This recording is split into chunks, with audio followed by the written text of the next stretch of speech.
warahmatullahi wabarakatuh.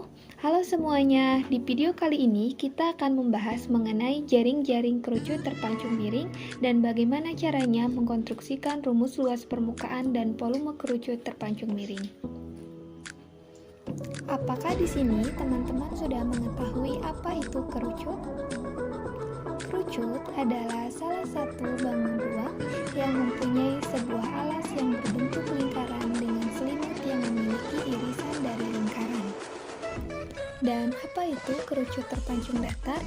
Kerucut terpancung sendiri merupakan kerucut tegak yang ujung atasnya dipotong.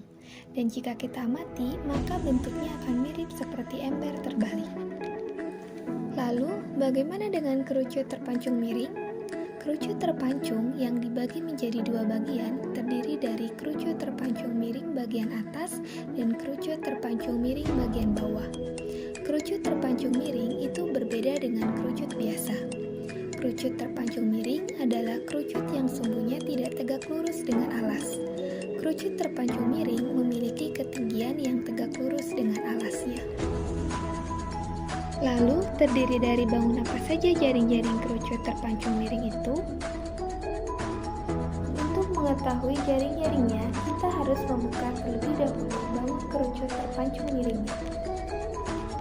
Setelah kita buka sebuah kerucut terpancung miring, terbentuklah jaring-jaringnya seperti gambar di samping, yang terdiri dari bangun lingkaran sebagai alasnya, selimut kerucut yang terdiri dari dua luas juling, dan satu buah tutup yang berbentuk bangun elips.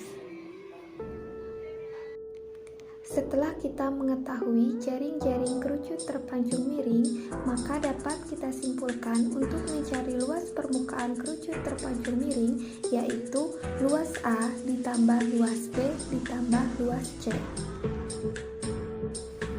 Setelah kita mengetahui rumus luas permukaan kerucut terpancung miring, selanjutnya kita akan membahas bagaimana caranya mengkonstruksikan rumus volume kerucut terpancung miring.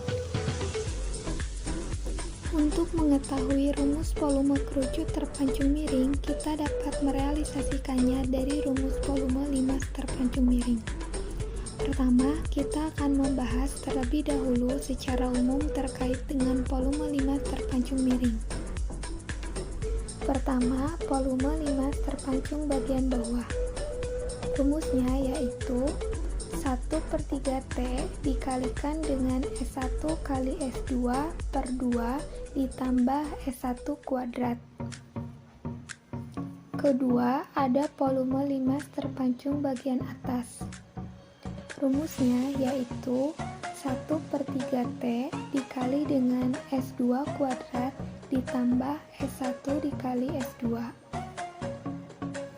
Sehingga untuk rumus volume limas terpancung rata yaitu gabungan dari volume limas terpancung bagian bawah dan volume limas terpancung bagian atas, yaitu rumusnya 1/3 T dikalikan dengan S1 kuadrat ditambah S1 dikali S2 ditambah dengan S2 kuadrat. Jadi untuk volume limas terpancung miring yaitu gabungan dari volume limas terpancung rata ditambah dengan volume limas terpancung bagian bawah. Sehingga didapatlah rumusnya 1/3 T0 dikalikan dengan S0 kuadrat ditambah S0 S1 ditambah S1 kuadrat ditambah dengan 1/3 T1 dikalikan dengan S1 kuadrat ditambah S1 S2 per 2. Selanjutnya untuk volume kerucut terpancung miring. Karena kita tadi sudah mencari volume limas terpancung miring, maka secara tidak langsung kita sudah mencari volume kerucut terpancung miring.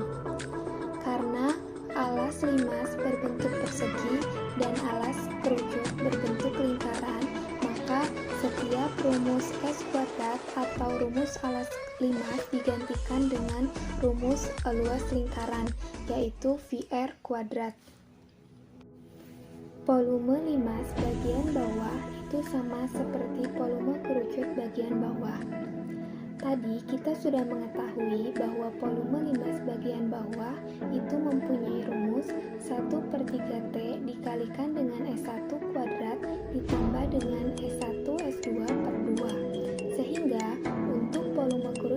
bagian bawah menjadi 1/3 dikalikan T dikali dengan VR1 kuadrat ditambah VR1 dikali R2 per 2. Karena di kedua ruas mempunyai huruf V, maka V-nya dapat dikeluarkan, sehingga rumusnya menjadi V/3T dikalikan dengan R1 kuadrat ditambah R1 R2 per 2. Selanjutnya, untuk volume kerucut bagian atas. Sama seperti tadi, volume kerucut bagian atas itu sama seperti volume limas bagian atas. Dan kita sudah mengetahuinya bahwa rumus volume limas bagian atas itu 1/3 T dikalikan dengan S2 kuadrat ditambah S1 S2 per 2. Sehingga volume kerucut bagian atas itu menjadi 1/3 T dikalikan dengan VR2 kuadrat ditambah VR1 R2 per 2. Karena di kedua ruas mempunyai huruf V yang sama, maka huruf V dapat dikeluarkan, sehingga rumusnya menjadi V/3T dikalikan dengan R2 kuadrat ditambah R1 R2 per 2. Untuk volume kerucut terpancung datar itu merupakan volume gabungan dari volume kerucut bagian bawah ditambah dengan volume kerucut bagian atas, sehingga didapatlah rumus V/3T dikalikan dengan R1 kuadrat ditambah R1 R2 ditambah R2 kuadrat. Untuk volume kerucut terpancung miring. Karena kita sudah mengetahui bahwa volume kerucut terpancung miring merupakan gabungan dari volume kerucut terpancung datar ditambah dengan volume kerucut terpancung bagian bawah. Dan kita sudah mengetahui bahwa volume kerucut terpancung datar itu mempunyai rumus V/3T dikalikan dengan R1 kuadrat ditambah R1 R2 ditambah R2 kuadrat. Dan volume kerucut bagian bawah itu mempunyai rumus V/3T dikalikan dengan R1 kuadrat ditambah R1 R2 per 2. Sehingga dapat kita simpulkan untuk rumus volume kerucut terpancung miring yaitu V/3T0 dikalikan dengan R0 kuadrat ditambah R0 L1 ditambah R1 kuadrat ditambah dengan V/3T1 dikalikan R1 kuadrat ditambah R1 R2 per 2. Sekian yang dapat saya sampaikan, kurang lebihnya mohon maaf. Wassalamualaikum warahmatullahi wabarakatuh.